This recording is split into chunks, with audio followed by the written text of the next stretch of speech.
फैसला। शीर्ष अदालत के निर्देश के बाद देर रात तक कर्नाटक हाईकोर्ट में मामले की सुनवाई हुई।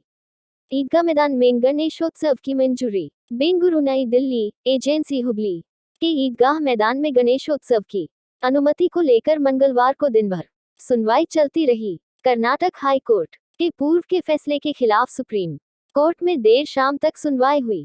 कोर्ट ने सभी पक्षों को हाईकोर्ट जाने को कहा। करीब 6 घंटे बाद रात करीब 11 बजे कर्नाटक हाईकोर्ट ने अपने फैसले में गणेशोत्सव की मंजूरी दे दी।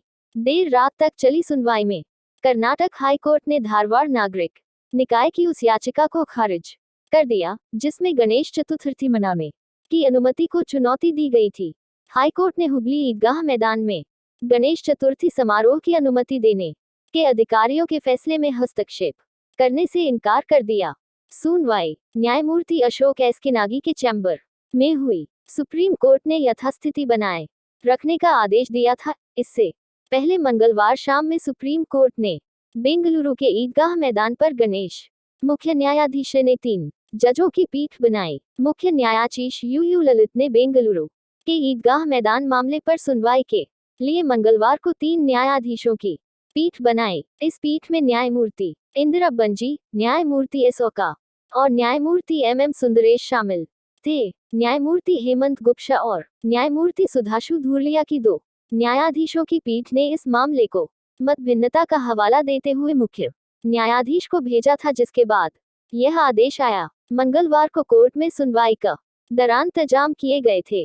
अनुमति याचिका का निस्तारण किया जाता है। शीर्ष अदालत कर्नाटक हाईकोर्ट के आदेश के खिलाफ central Muslim association of Karnataka तथा कर्नाटक वक्फ बोर्ड की अपील पर सुनवाई कर रही थी।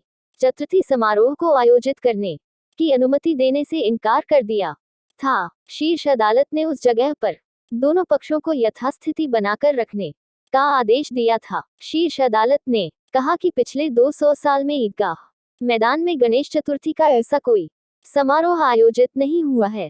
उसने मामले के पक्षों से विवाद के निवारण के लिए कर्नाटक हाईकोर्ट जाने को कहा था। न्यायमूर्ति इंदिरा बनर्जी, न्यायमूर्ति अभय अशोका और न्यायमूर्ति एम सुंदरेश की 3 न्यायाधीशों की पीठ ने शाम 4:45 बजे विशेष सुनवाई में कहा था कि पूजा कहीं और की जाए। पीठ ने कहा, रिट याचिका हाईकोर्ट की एकल पीठ के समक्ष लंबित है और सुनवाई के लिए 23 सितंबर 2022 की तारीख तय हुई है।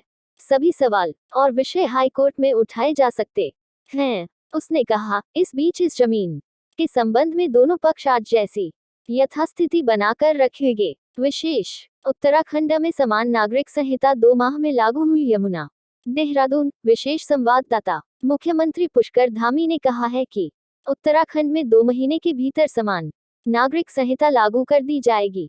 जल्द ही इसके लिए कमेटी लोगों से बात कर जनता से सुझाव लेगी। मंगलवार को मुख्यमंत्री धामी ने मीडिया से बातचीत में यह जानकारी दी। उन्होंने कहा कि उत्तराखंड में समान नागरिक संहिता को लागू करना हमारा संकल्प है। यह केवल हमारा चुनावी मुद्दा नहीं था, हमारा जनता के सामने संकल्प था। हमने जो संकल्प लिया था उस दिशा में आगे बढ़ रहे हैं। जल्द सार्वजनिक होगा प्रारूप। मुख्यमंत्री ने कहा कि कॉमन सिविल कोड को लेकर गठित कमेटी अपना काम कर रही है। कमेटी की लगातार बैठकें हो रही हैं। ड्राफ्ट तैयार करने की प्रक्रिया चल रही है। सरकार जल्द। मुख्यमंत्री धामी ने कहा, यह हमारा चुनावी मुद्दा नहीं, संकल्प ही इसका प्रारूप सार्वजनिक करेगी। चुनाव के दौरान किया था वादा। धामी ने विधानसभा चुनाव के दौरान जनता से वादा किया था कि भाजपा सरकार आने पर वो उत्तराखंड में कॉमन सिविल कोड लागू करेंगे। 23 मार्च को इस प्रस्ताव को मंजूरी दी गई थी। उत्तराखंड पहला राज्य होगा स्वतंत्रता के बाद यूनिफॉर्म सिविल कोड यूसीसी लागू करने वाला। उत्तराखंड देश में पहला राज्य हो जाएगा। हालांकि गोवा में भी यह कानून लागू है। वहां स्वतंत्रता से पहले वह कानून बना था। लंबे समय से इस मामले पर विभिन्न राज्यों में सियासत भी गरमाई हुई है।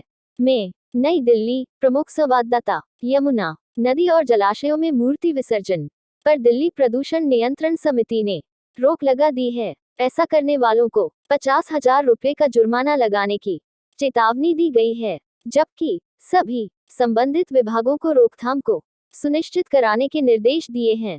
राजधानी दिल्ली में आमतौर पर गणेशोत्सव और दुर्गा पूजा के समय प्रतिमाओं को यमुना नदी या अन्य जलाशयों में विसर्जित कर